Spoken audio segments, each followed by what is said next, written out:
Welcome back to Just Chattin', and this is the series of videos we do on Thursday and Sunday evenings just for our own amusement. So, there has been plenty of stuff coming out of Montecito lately, and some other stuff that is, well, let's just say dumping on Montecito this week.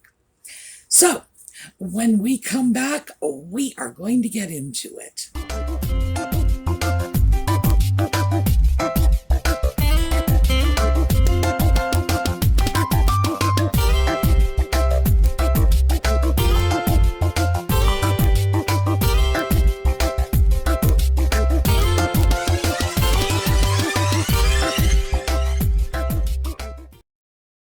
So let's start with one that's been making the rounds.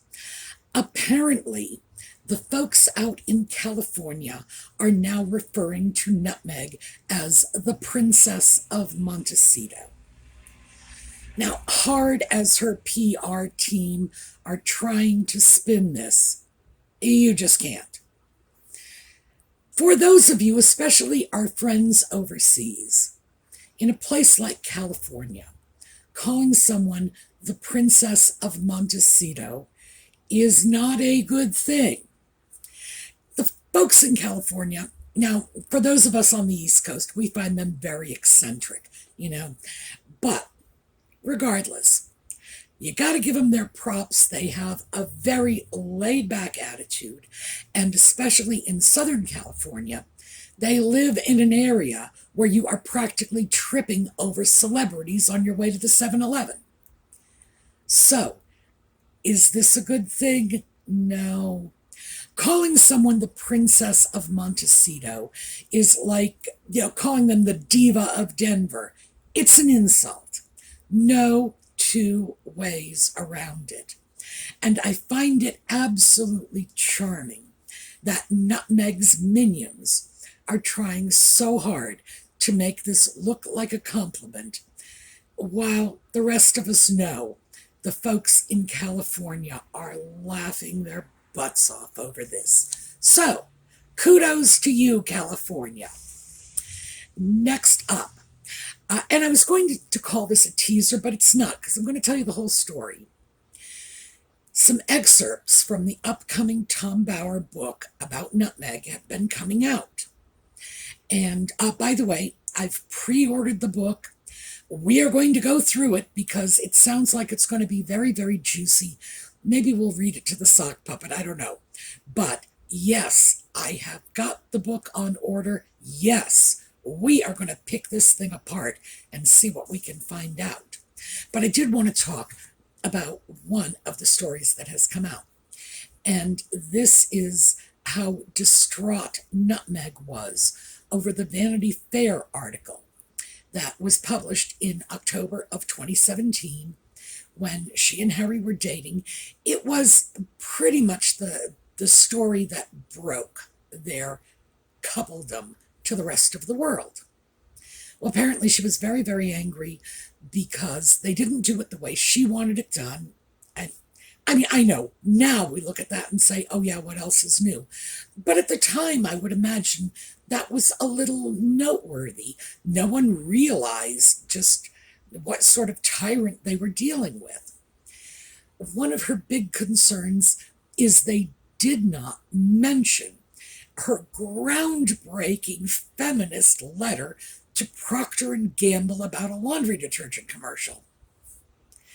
Well, the reason they didn't was because Vanity Fair's fact checkers could not support her version of events. No. And they dug into it, and of course then Tom Bower dug into it. And apparently she may have written a letter to Procter & Gamble. In fact, I think her whole class wrote the letter. It wasn't answered. It had nothing to do with their changes in advertising, and we've already known this for a while. Common sense alone tells us that. Nobody changes an ad campaign because a junior high school class wrote them a letter. Ad campaigns take months to develop, and they cost millions of dollars, especially when you're dealing with international companies like Procter & Gamble with national televised advertising campaigns. And no, they don't turn on a dime because a junior high school class wrote them a note. Apparently, it turns out that most of this was fabricated by Tom Markle. Doting dad puffing up his little girl. Good Lord. Yeah, I don't understand how the woman can turn her back on someone like this, but what can I say? So the entire concept of Nutmeg as a lifelong feminist, the rug has been pulled out from under that. Apparently, she also wrote a letter to Hillary Clinton, claims to have gotten a response, but never did. So all of this, I was a feminist pioneer when I was still a toddler, blown to bits. So that was one that I found especially validating because on this channel, that has been our position for some time now. And when I say ours, I don't just mean my position. I throw it out and I read your comments. I'm just saying what most of you have been thinking. So, hey, I get the credit, but believe me, when I read the comments, I know who the credit really goes to. So, that is a little throw out. I will be going over the Tom Bauer book. I will have more information for you once I get the book, but I may do that as separate segments. In other words, not part of Thursday and Sunday night. I may do some different videos that will air at different times. I will keep you posted. All depends on how juicy this book is. What I wanted to talk to you about today, however, is an article that came out in Newsweek. This was by Jack Royston, and as you know, he's sort of beginning to eclipse Omid Scobie as their new journalistic lickspittle. So it's always with great interest that I look at what he has to say. And this article, frankly, was pretty clickbaity, but let me read you the title. Harry and Meghan's 10 lawsuits in 3 years and what they say about couple. Well, he goes on in the article to delineate the 10 lawsuits they've been involved in the last 3 years. But of course, he doesn't really get into what it says about them. No worries, because I'm going to. No, I don't like clickbait one bit. And if I say we're going to talk about the implications of this, we're going to talk about it. So let's start off with, what does 10 lawsuits in 3 years tell you about any couple? You know, first of all, I would say they should start investing their money in therapists instead of lawyers, because anybody who feels that the only way to resolve their angst over what they perceive to be the public misconceptions about them, that's bespeaking a serious problem. It really is. So, but we'll walk away from that for a moment, because the point of this is not to call them mentally ill. And for one thing, I don't have to. Plenty of people have done that before, and they've probably done a better job than I could. So we're leaving that aside. One thing it tells us is that there is absolutely no limit to the lengths to which this couple will go to shut down criticism. It's that simple. You say something they don't like, they will drag your tail into court. Now, you might think, well, if you haven't done anything wrong, it doesn't matter if you've done anything wrong. The amount of money it takes to defend against a lawsuit like that, especially dealing with people with very deep pockets, and Nutmeg and Ginger have deep pockets. 9 out of 10 people are going to run away at the first sign of trouble. They're simply not even going to bother to mount a defense, because mounting a defense would cost you more money than if you lost the lawsuit in the first place. And by the way, I believe that's what happened in at least one situation. So what it tells us is they are absolutely committed to this as a course of action in order to shut down criticism. And that's very, very scary. We're also looking at a couple that is not afraid to use and abuse the legal system. Now, they're using the legal system in order to bolster their PR. That's not what the legal system was intended for. But if they feel they are losing the public relations war, if they feel they have sort of lost the hearts and minds of the public, they're going to the lawsuits. That is their fallback position. Now, in at least one case, and you know this one because we went into it in great detail in a video, in at least one case, I am absolutely convinced the lawsuit was based on a fraudulent premise. And that's the one involving the paparazzi allegedly violating baby Archie's privacy. Well, you know what I think about that. What baby? That was a doll. I also think that was a setup from the get-go, because just take a look at this, and this is a close-up snippet of that picture I just showed you. If this is not the look of the cat that swallowed the canary, I don't know what is. Oh, and while you're looking at that picture, please notice the string around her neck holding the doll's hand in place. Just saying. The fact is, this is an abuse of the legal system.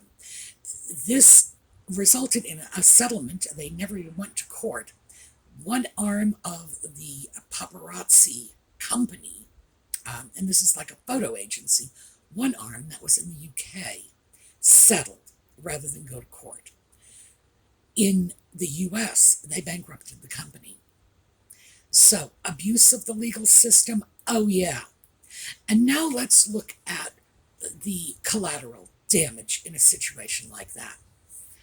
You abuse the legal system, you tear down a company, all kinds of people are impacted by this. And I'm not just talking about the evil paparazzi, and we all know Harry does not care one way or another if they all drop dead tomorrow. But what about other people? What about the janitor?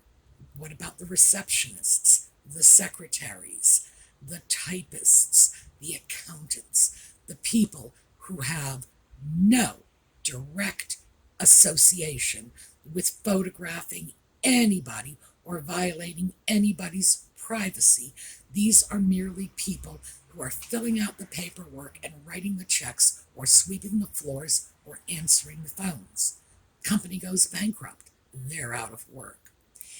It shows this persistent lack of concern for who is penalized in your effort to clean up your own bad public image.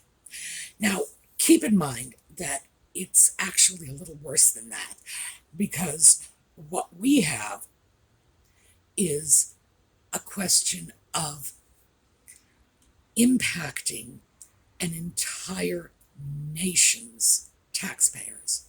Because certainly that is what's going on. And by the way, the British government has come out and said this. I'm not making this up. Remember, the articles are in the video notes. Read it for yourself. Harry's never-ending crazy lawsuits demanding internationally protected person status are costing the British taxpayers money needlessly. And needless is because These are suits that never should have been brought in the first place. He's no longer a working royal. He's not entitled to this just because he believes that he should be getting this because of his divine right of birth. And frankly, I don't think anybody believes in the divine right of kings anymore. And the idea that because he was born a prince, he's entitled to Lord only knows what. I was just going to say that as a 12th century notion, but I know that we've got a few intellectuals out there. There are a few of them. I know they comment. I love their comments, who are going to say, oh no, in the 12th century, the king was expected to keep himself out of the privy purse. Yes, he was. It's not even a 12th century notion. Even back then, they had this idea that if the king wanted personal goodies for himself or his family, he paid for them. And Harry isn't even a king. So how he gets the idea that he is entitled to internationally protected person status without being in direct line for the throne, because he's really not anymore. William and Catherine have 3 children, all of whom come before Harry. He is shunted to the side. He was effectively shunted to the side the moment Catherine got pregnant with George. That was it. He became irrelevant. So when you look at this and say, what is he after? He's after something he can't have. He's after something he's not entitled to. He's after something that it would not behoove the British government for the sake of the precedent to grant him. And his latest suit is that because the government has said either you're eligible or you're not eligible, and it doesn't matter who pays for it, he's challenging that. That the fact that he's willing to pay has to make a difference. You know, that's crazy, because George Clooney might be willing to pay for police protection, and we've discussed this before. Either you're eligible or you're not. Scotland Yard is not an escort service where you can just dial a hooker and buy their people for an afternoon. It's such an insult to British law enforcement. But sadly, to my British friends, I do have to say this. Every time he brings another one of these crazy, frivolous lawsuits, that is a pound out of your pocket. And seriously, because as a taxpayer, you are paying for this. And you may think, oh, well, we're paying our taxes anyway, but everyone has hot buttons. I know we do here in the US. I know you do in the UK. We want to see our tax dollars spent on education. Some of us want good roads. Others will want a strong military. Well, every time he brings this is a school child left behind. This is a road going unpaid. This is a soldier not getting proper medical care. This results in real harm to the people of the UK because they don't have an endless supply of money. And when they are forced constantly to be spending their limited resources on this kind of foolishness, that money's got to come from somewhere. And come on, you know where it's coming from. It's coming from whatever your favorite taxpayer-supported program is. It's just that simple. So I feel really bad for you. I feel bad for everybody because, in fact, this kind of frivolous lawsuit, and this is probably the overriding point of this. It has a chilling effect. It has a chilling effect on free speech. Harry's IPP status lawsuits have a chilling effect on things like Charles's desire to to streamline the monarchy, which of course benefits the British taxpayers, what it does is discourages people from doing the things that need to be done out of fear that some crackpot is going to come in, tip the apple cart upside down, and say, hey, wait a minute, you don't get to treat me like that. And even if you say, too bad, we are in free societies in the UK, in the US. That means that if you or I do not like a decision made by our government, we have the right to take them to court and fight that. And this is a good thing.